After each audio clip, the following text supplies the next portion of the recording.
Chapter 12. The Bog Owl Barks Again. The Brothers Errolson, Huston Green Regiment, Cornwalder Battle Camp, Bonifay Plain, Cornwald. Dear Brennus, Maynard, Jasper, and Percy, I hope this letter finds you in safety and good health. Father and I pray for you daily, as do Ebby, Mora, and the rest of the servants and farmhands. You'll be happy to know that Father is doing much better. Most of the feeling is back in his arm and leg, and yesterday he even took a few steps. The surgeon thinks his stroke was caused by too much agitation. The night of the treaty feast, I'll say. Anyway, the surgeon says he needs to stay in bed, but every time I turn around, he's standing at the western window, staring out as if he could see the Bonifay plain and look in on you from his bedroom. Please write to us soon. Please, please, please. You've been gone 2 weeks, and we still haven't heard from you. You can't imagine what torture it is to be here on this quiet farm while everybody else is off at war. To have no news at all is worse than miserable. Well, I hear Father stirring in the next room. I'd better go bring him some breakfast, or he'll be up trying to fix it for himself. You know how he is. Write soon, and make us all proud. Your devoted brother Aidan. P.S. Now that Father's almost recovered, and because he has a house full of servants, he doesn't really need me here anymore. I hope he'll let me join you at the encampment. I know I'm too young to be a soldier, but do you think you could get me a job as a messenger or a horseboy? Shepherd? Nursemaid? Aidan mumbled to himself as he carried Father's breakfast tray. How do I always get stuck with these jobs? He put on a cheerful face, however, as he entered Errol's bedroom with a breakfast of fruit and boiled grain. Good morning, Father, he said, putting the tray down on the table beside his chair. You're up already? You look stronger every day. I feel stronger, Errol answered. I think I'm ready to fight some Perthans today. Bring me my armor. Aidan's eyes were wide with alarm. Father, you just took your first steps yesterday. You can't. But he saw a slight grin forming on Errol's face and realized his father was teasing. He quickly changed directions. What I mean is, you should wait another day or two before you go to the battlefield. That way, you won't even need armor. Or sword and shield either, added Errol. I'll just gobble up Perthans, 2 or 3 at a gulp. Father and son both laughed to think of Errol of Longleaf devouring his enemies like a dragon. But Errol's laughter broke off, and he stared out the western window. Half to himself, Errol quietly spoke. I do hate to be laid up while the enemies of Cornwald are in the field. Surely they can manage without you this once, offered Aidan. Besides, you sent 4 warriors to the fight. Why have we heard no news of the battle? Errol asked, still staring out the window. 2 weeks, and no news yet. Aidan looked out the window, too, envisioning the Bonifay plain beyond the western horizon. I found Percy's favorite lantern yesterday, he said. Errol came out of his trance and smiled at his son. For a week now, Aidan had been conjuring up excuses to visit his brothers at the battle camp. Percy's lantern.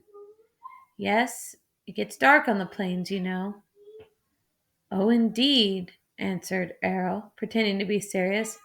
After the sun goes down, it gets dark as night. I was just thinking maybe I could take it to him. It's no trouble. Father was laughing now. What a generous brother! And if you're making the trip anyway, perhaps you could carry Jasper's notebook that you found the day before yesterday, and Maynard's hat that you found the day before that, and Brennus's pouch that you found the day before that. Aidan frowned. You're making fun of me. But it's hard to stay here when all my brothers are gone. I know it is, but there is a reason you are here and not on the Bonifay plain. You are only 12 years old. He tousled Aidan's hair. You will fight one day for Cornwald, and sooner than you think, You will fight because you love Cornwall, because you love the freedom to live and worship as you see fit, because you love your family and your fellow soldiers. But you must never fight because you love the battle. You must never love the battle. Yes, father, answered Aidan, a little embarrassed that he had been so eager. An awkward silence prevailed as Errol turned his face back toward the western window. But now I'm going to surprise you, he said. He faced his son again. Go find an empty flour sack. Fill it up with some of Ebby's new cheeses and loaves of Mora's fresh baked bread. Then I want you to carry that sack to the Bonifay plain. Your brothers will be glad to get some food from home, and I will be just as glad to get any news you can bring me from the front. Aidan's mouth dropped open with joy and astonishment. He kissed his father on both cheeks, then ran from the room to gather up his things for the trip. He was eager to get on the road before father could change his mind. Soon Aidan had left Longleaf Manor and was walking north on the river road. The sun had hardly been up 2 hours. On foot, it was a 2-day trip from Longleaf to the Bonifay Plain, up the river road to Tambluff, then along the western road from Tambluff to the plain. He couldn't ride to Bonifay, except for a few plow mules. Every horse, mule, and pony on Longleaf Manor was already there, on loan to the Cornwalder army. He had packed light. Besides the bread and cheese for his brothers, he stuffed a clean tunic and 2 days' rations in the flour sack. Aidan squinted against the glare of the summer sun reflecting off the white sand of the river road. To his right, the River Tam flowed in its black coolness. To his left, beyond the floodplain, the ancient longleaf pines towered like the pillars of God's own house, straight and smooth for 80 feet or more above the palmetto and tufting wire grass, then opening into a deep green canopy of pine needles like green, graceful fingers. An occasional breeze brought the slightest relief from the sun's heat, as well as a piney whiff of the turpentine that oozed from the long leaves. Just below the village of Huston Green, Aidan rested on the white bank of Bayberry Creek, where it flowed into the Tam. Leaning against the swelling buttress of a black gum tree, he remembered something father had shown him once on the western road.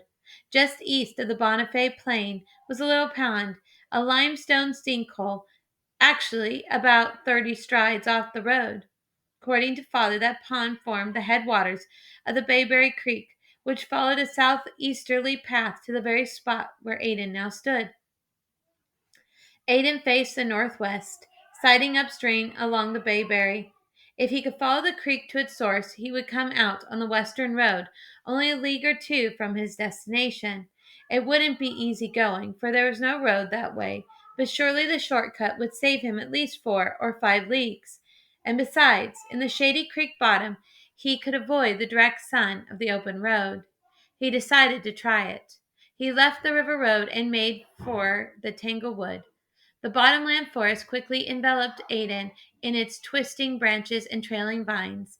The trails he followed were not made by people, but by deer and bear and wild boar. In places there weren't even animal trails, and Aidan had to make his own. The sun filtering through the dense tree tops cast a greenish light on Aidan's surroundings. The shade of the big gum trees and water oaks took the edge off the heat.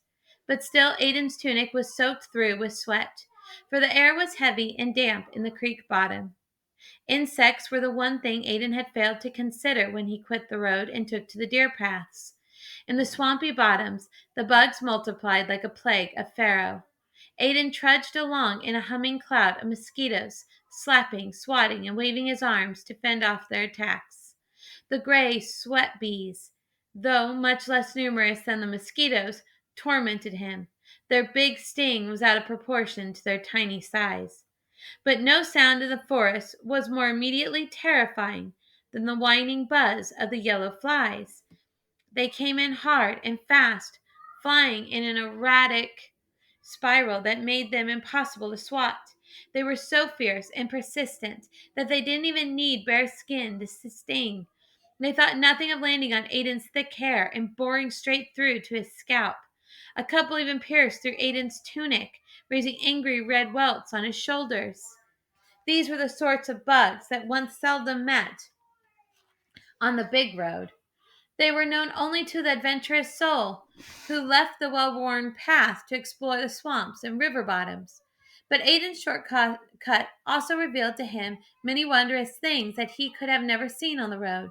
Every bend in the creek brought some new delight. A pair of otters cavorting in the water, a parade of wild hogs snortling and rattling through the saw palms, a regiment of turtles lined up side by side along a fallen log. The woods were dense and tangled, but Aiden was in a little danger of losing his way.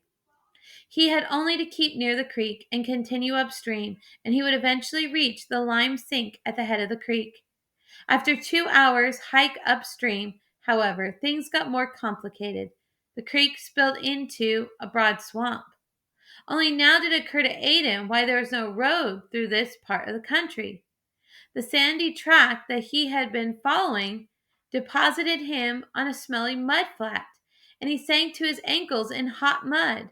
He strained to free his feet, and the muck made a loud sucking sound, then a pop as each foot came loose. Watching his footprints slowly fill with oily, putrid water, Aiden mulled over his dilemma. He no longer had the convenient option of trekking up the creek bank, for there was no more creek bank, only a sunken morass of deep, sticky mud, punctuated by a maze of rivulets and a few stunted cypress trees. Unless he wanted to swim up the creek, his only choice was to turn north and circle around the swamp, along the sand hills, and meet back up with Bayberry Creek wherever he could, not knowing how big the swamp was.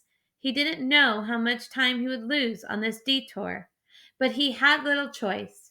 Coming out of the creek bottom, Aiden found easier traveling among the sparse pines of the sand hills. But it was past midday, and the sun glaring on the sand was a stark contrast to the shady green of the creek side. Aiden sought shade in a strand of magnolia trees. He closed his eyes and leaned his head back against the smooth gray bark of a big magnolia. Just as he began to doze, he heard a rattle in the stiff, waxy leaves overhead, and yet there had been no breeze to rustle in the treetop. He stood and craned his neck to peer into the branches above. He sniffed the air. Was that pungent, fishy smell wafting up from the swamp or down from the tree? He circled around the tree, ducking beneath its low limbs. The deep green leaves were thick, but he could see movement of some sort in the highest branches. Something up there, or someone, was circling the trunk opposite him, keeping itself hid. Then Aiden heard the sound that he had been waiting all summer to hear. Ha ha, haroof, woo! Ha ha, haroof, woo!